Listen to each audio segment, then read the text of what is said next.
got to get used to streamlining the moving from that opening theme song, which will, I guess, be our theme song for the foreseeable future. Um, yeah, so the world is coming to terms with the elimination of one of many people's favorite terrorists, Hassan Nasrallah. He's very popular in the anti-Israel crowd for having survived so long in his role, having being in full control of an organization, as we mentioned yesterday. Unlike other terrorist organizations where you have a political wing and you have a military wing, and you have enough people in these organizations, top command, to make sure that if this person is eliminated, somebody else is eliminated. Hezbollah was not like that. It did have people in high office there, and as I'm sure we've all seen that poster by now, the poster of Hezbollah leadership. This was going around even before Nasrallah was eliminated, with pretty much all of them gone, and yeah, it's tough for them because they have to, the organization has not been completely eliminated. They have to find a replacement, and the person who is mentioned as the likely replacement is Hassan Khalil Yassin. Now, yeah, I don't know if he was officially already appointed as the leader or not. And part of the problem there is when you have all the senior command eliminated, who's going to confirm that appointment of Hassan Khalid Yassin? Well, that is no longer a problem because Hassan Khalid Yassin is also now with his former boss, Nasrallah, and others in the afterlife.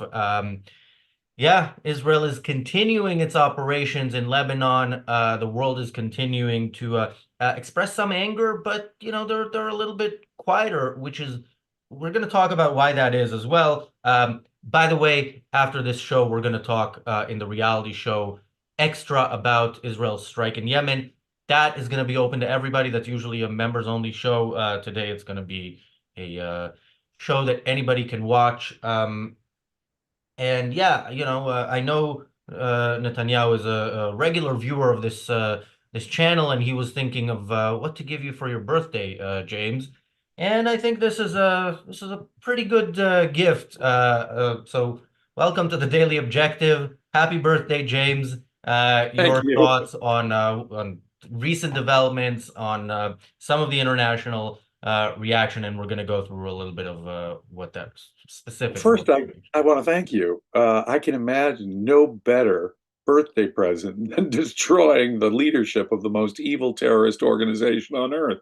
And the way you characterized it there, Razi, you said the world is coming to terms with the death of the leader of a terrorist organization. No, the world is starting to deal with this dangerous escalation that Israel has once again. Israel is threatening now a region-wide war. Don't you know?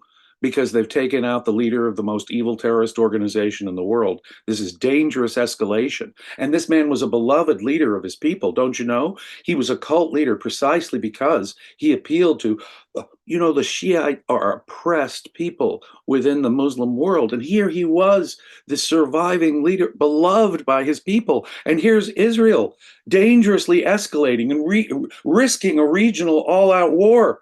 So that's what the world thinks it's coping with, Razi, to a great extent. It's true that we're not getting, paeans of praise of Mr. Hezbollah, the leader, Mr. Nasrallah, the leader. You can call him Mr. Hezbollah because he was. And so the point is that it's amazing how even this glorious thing, which any civilized human being can see as a wonderful step towards peace and in favor of civilization, how even that can be spun by Western media as a dangerous escalation, threatening regional war, and once more Israel. And then when you hear the pusillanimous comments coming from, say, Washington, D.C., and, how do the press reports put it? In a carefully worded statement. A policymaker X, Secretary Blinken or Secretary Austin carefully says that we didn't know and we don't want any further escalation. That is disgusting. They should be popping the Veuve Clicquot, as I like to put it, and celebrating it and thanking Israel and saying, hooray, We don't get any hoorays from Washington, D.C., and the media is calling this a dangerous escalation that threatens regional war. No, ladies and gentlemen, this is a great moment. No better birthday present can I imagine than the death of Mr. Nasrallah, who was killed, who has direct responsibility in the killing of so many Israelis, so many Jews, even a bunch of Americans. This guy is evil. And Argentinians, by the way, and I could go down the whole list of nations in the world that from France to Argentina, this man has been killing people. That he was the head of the most evil terrorist organization, the most competent terrorist organization operating in the world today. Cause for nothing but celebration, and yet somehow Western media can spin this as a dangerous escalation, threatening regional war. Now Yeah. that's Well, repulsive. it's not just Western media, as we'll soon find out. Thank you, Bonnie, for the super chat. Thank you, Roland, for the super chat. Roland says, "Happy birthday, James," and many others in the chat wish you a happy birthday. And yeah, this is again, it's been a few days, almost a couple of weeks now of generally happy episodes on this channel since Israel is finally again, we've said Netanyahu is a regular viewer of the show. Maybe he's finally listening to us. Maybe he finally read the book that we've seen him photographed with, Nothing Less Than Victory by John David Lewis. Maybe he is read his own book. I don't know. I don't know what's changed. Whatever it is, I'm glad. Somebody else who should start reading different books from whatever he's reading is U.S. Secretary of Defense Lloyd Austin. So this is a headline in the Jerusalem Post. U.S. Defense Secretary Austin furious with Gallant over lack of notice on Nasrallah strike. Multiple times the U.S. has urged Israel to act less aggressively or not take certain actions against Hezbollah to avoid a larger regional war. I don't know if I want to read this. Of course, he was talking to his counterpart, Yoav Gallant, the Israeli Defense Secretary. All I can say to Secretary Austin is to quote Ari Gold from Entourage and say, "Silence, Lloyd. It's fucking golden." Sometimes if that's what you have to say, just keep your mouth shut. Uh, Keep keep your mouth. Well, that's what America's so upset about. You should have given us a heads up. Aren't we allies? And no, you're not really been a good ally, America. No, you haven't. And if we'd told you, what would you have done? You would have threatened to hold back more munitions. You wouldn't give or sell us more weapons because of that, or you'd try and talk us out of it. No, that's the very reason why we're not keep giving you heads up, Washington. And guess what? So long as you're in that same position, policy position, that this was a dangerous escalation or threatens regional peace, so long as you believe that the killing of the man who's uh, been killing more, the terrorist who's been killing more Israelis than Americans than any other group, is out of it. He doesn't see that as positive for peace. He sees that as a dangerous escalation. And so, of course, the big beef that America has is you're not telling us. You're keeping us out of the loop. Yeah, we're keeping you out of the loop so we can do these wonderful things and get used to it.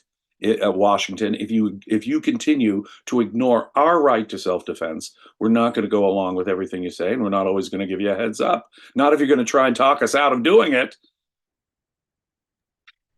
Yeah, Chris says in the chat to listen to the BBC, you would think that the Queen has died again. Yeah, we're going to get to what Jeremy Bowen has said in the BBC. You'll see we put him in a prominent place in our thumbnail. We thought, he's worthy of that. But um, maybe before that, should we see what they said on Al Manar television, Hezbollah's channel, basically their channel in Lebanon. Let's roll that footage. نالها سيد الشهداء التبريكات للتعازي التبريكات للتعازي لاستشهاد الأمين العام لحزب الله السيد حسن نصر الله. دكتور وسام،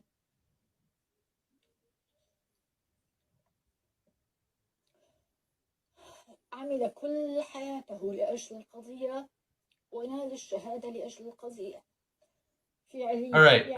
مع الشهداء. Yeah. Okay. Okay. It's a You Sunday, just so our you just want to come Arabic up and give her a translator has hug. taken the weekend off. I have no idea what they were saying there, but I had no idea what. Well, she did mention Hezbollah and yeah. Nasrallah. I caught those, and she was very teary-eyed about having to report that the leader of Hezbollah was Mr.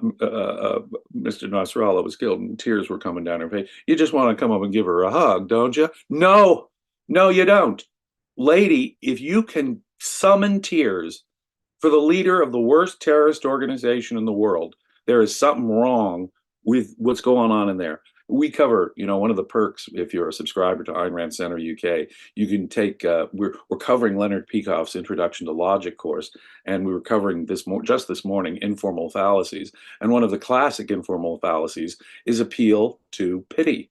There's actually a formal logical fallacy, and one of them, an official informal fallacy, is appeal to emotions or pity. This is a classic example. She's not a journalist. She's emoting. Her Yeah. sadness is not an argument. Her misperception of the world, her sympathy for a mass murderer is not any kind of argument. That does, though, show you how culturally far some of these people are off the deep end.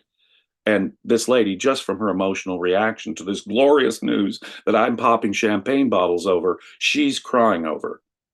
That first of all, it's not professional journalism. Second of all, of course, it's not a logical argument. But most importantly, it shows you how psychologically twisted so many people are on these topics.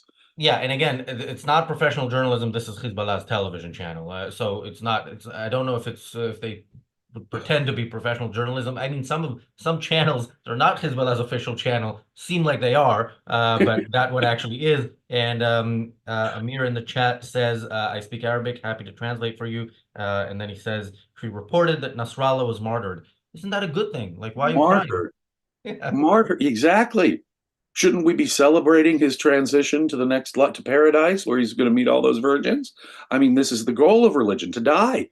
And what more honorable way? I mean, these suicide bombers are enshrined as martyr heroes to the Islamicists. And shouldn't we be enshrined? Shouldn't this be a glorious moment? That's the thing I've always never understood about mystics. They should celebrate death. They shouldn't mourn death. You've lost your body. You're on your way to this better place that the mystics tell us is out there. Yet, of course, she's concerned about, the effect on the ground of, the leadership of he's martyred. It is sad, of course, when one of our great heroes gets martyred, but what a twisted mind that woman must have, honestly. Yeah, thank you, PC.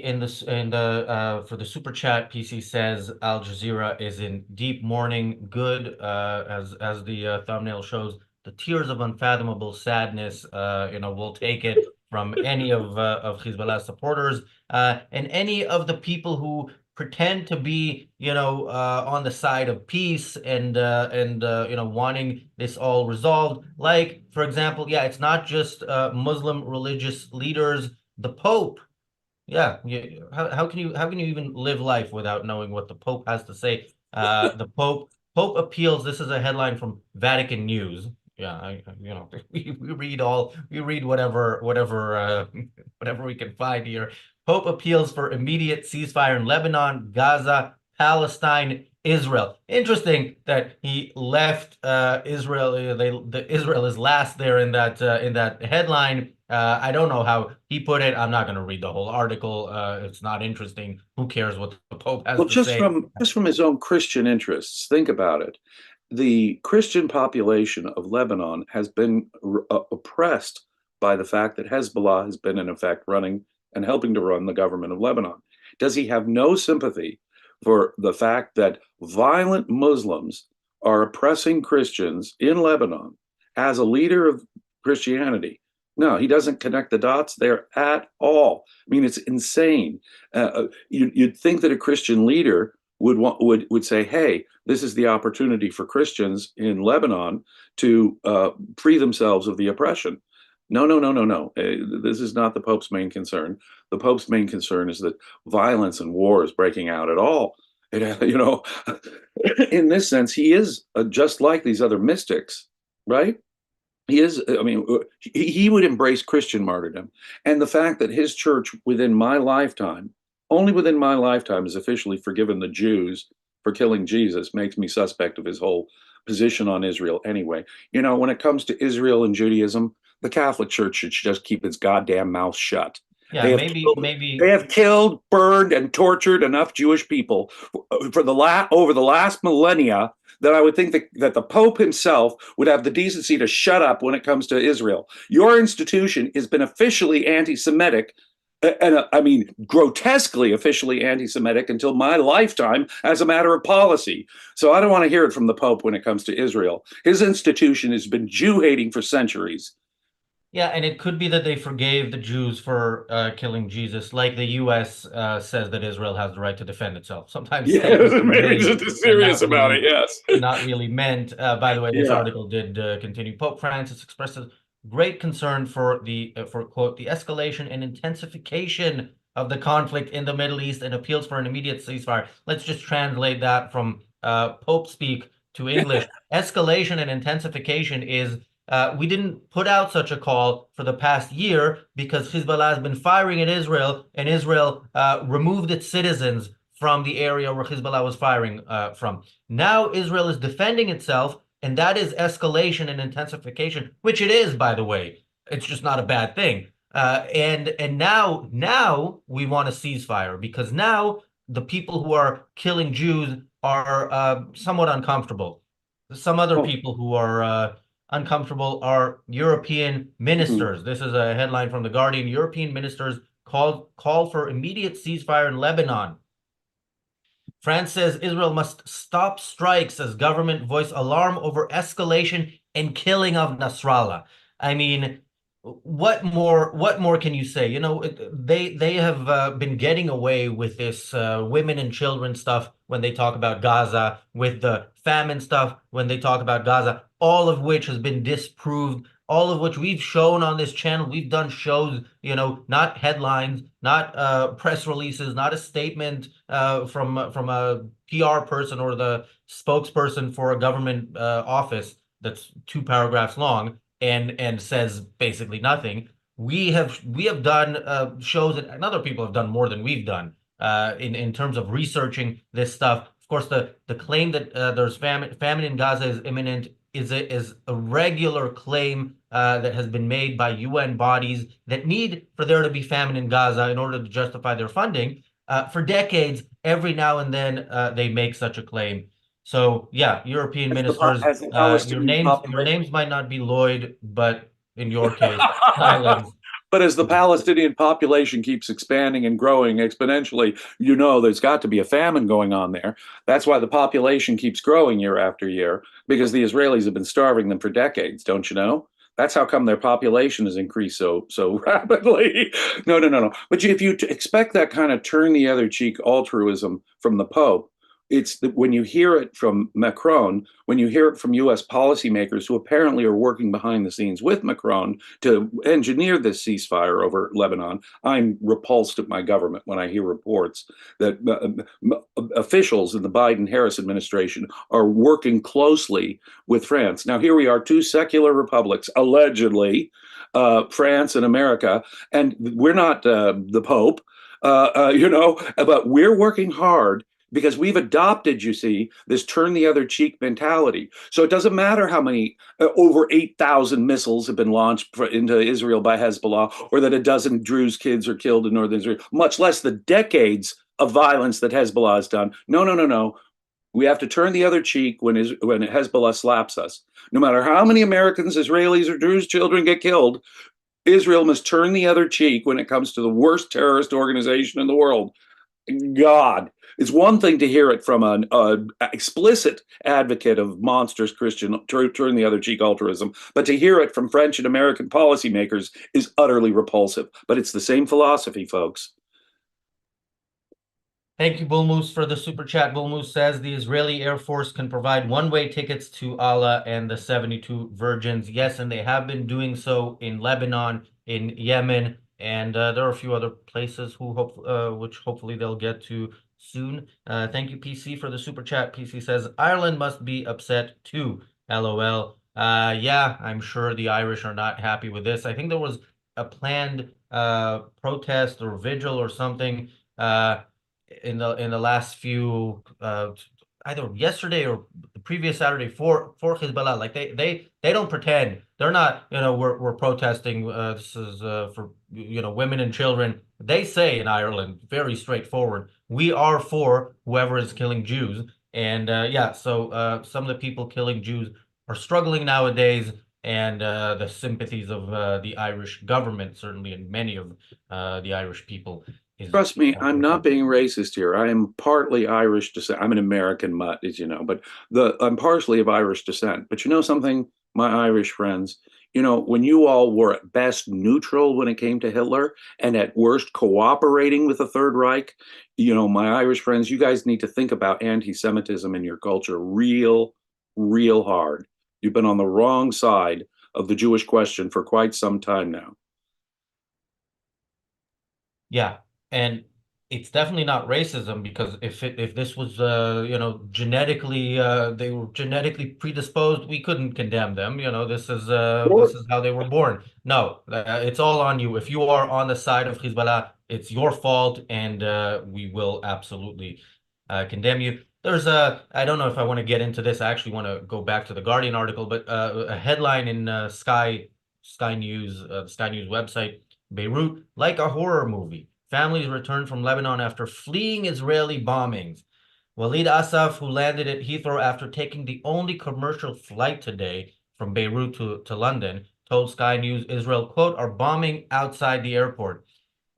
So we're seeing the media do with Lebanon already what they've been doing with Gaza for a year and long before that. They are giving these, testimonials in effect of the pro-terrorist side, and only the pro-terrorist side. They're not telling you, except sometimes, if, the better among them will tell you in like the 13th paragraph something about why Israel is doing, or why Israel says it's doing what it's doing. Yeah, the airport is where a plane with ammunition for Hezbollah from Iran was supposed to land recently, and yeah, Israel's operations should and hopefully will reach the airport if such things happen. So it's take out the airport if you find that there's any continued use of it to help some Hezbollah in any way. The airport is a valid target. Sorry. And if you don't get to go into Beirut by, some international flight, too bad. The yeah, security of people in that area is more important. I mean, it's as though appeasing these monstrous killers is somehow going to help peace. These people got it exactly backwards. And the twisted way you hear it in the media, these innocent civilians are fleeing. Well, were we told about the 60, 70,000 Israeli civilians who had to flee their homes, many of which have been destroyed? No, that never gets emphasized. But if women and children have to flee the neighborhoods in Beirut, that's a crime against humanity. yeah, Dis- and they're fleeing from Israeli bombings, if you read this article. And that's an interesting way to put it, because if you hear some people in Lebanon, some people in Syria, not all, but some, you can find them online celebrating these past few days that Israel is doing what it's doing. And they know that this is the only reason Lebanon, Beirut, places in Lebanon are being bombed is because of Hezbollah. So there is no doubt, and there is no doubt, by the way, in the minds of the reporters in Sky and the editors in Sky. This is not a mistake. This is not an honest error. This is intentional propaganda for the side that has started this war, because that is the side that they are supporting and want you to support. So this is really despicable by Sky News. Thank you, Jonathan, for the super chat. Um, Thank you, PC, for the super chat. PC says, will Houthis get their ticket to 72 virgins from Israel? We're going to talk about the Houthis in the reality show, which starts in a few minutes. Yeah, some Houthis have found out today as well. Well, So, after all of these attacks on stopping the international shipping, I mean, they've been attacking British and American naval ships trying to keep that channel open, and it is about damn time that the Houthis be thoroughly dealt with. And think about it. It should be America and Britain, and the world powers should be getting together to make sure international shipping is kept open. It shouldn't be all on the Israelis. I know they're the direct subjects of the attack, but the whole world and international trade is at line. And they've been attacking American and British naval ships in the area. Yeah, and by the way, another thing we hear about is the turmoil in Lebanon. The turmoil in Lebanon is a good thing. I mean, Lebanon has allowed this to continue. If there is internal turmoil there, it means some people don't like this, and don't like this not in the sense that Israel is bombing them and they don't like it, like Sky News is telling us. They don't like it because they realize Hezbollah forced this on them. This was not a thing that Israel wanted to do, and it is something that Israel is forced to do because of these people. So yeah. Iranian influence and proxies can take control of, in effect, a country like Lebanon, or have dramatic influence in a country like Syria. They're not the imperialists, don't you know? They're not the international aggressors, don't you know? It's Israel and its very existence, which is, through their Marxist lens, colonialist imperialism. But wait a minute. The Islamic Republic of Iran has been interfering with other people, Yemen, Lebanon in particular. You can see it. They're not the aggressors. They're not the imperialists. That is just simply bizarre. It's as though Iran could never be the imperialist in their way, the aggressor in any way, even when they're operating in other countries through their proxies, like the Houthis or Hezbollah. Go figure that. Yeah, and I also saw a statement, I think it was the Prime Minister of Lebanon, saying that 1 million people have been displaced, the most in the history of Lebanon. Again, it's on you, but of course, I'm sure there's going to be calls for humanitarian aid and so on to Lebanon as well. Maybe not so much to the refugees in Israel, but they're not asking that. They don't need that. Lebanon will probably say that they need that, and they will get it, like the Palestinians are getting more in humanitarian aid post October 7th than they got before. Anyway, we are out of time. Thank you to our super chatters and our members. Speaking of giving to a good cause, all super chat and membership proceeds go to the best cause there is, us. So we can keep doing what we're doing and improve what we're doing. So if you value what we do, consider supporting our work either through super chats or by becoming a member or a YouTube member. The reality show extra on Sundays, right after this show, is usually for members and YouTube members only. Today, it is open to everyone. So everyone watching this live or recorded, I encourage you to, in a couple of minutes, watch the reality show extra. Thanks, James. Happy birthday again. Thanks, everybody, for watching. Thank And you all. we'll see you in a couple of minutes. Be safe.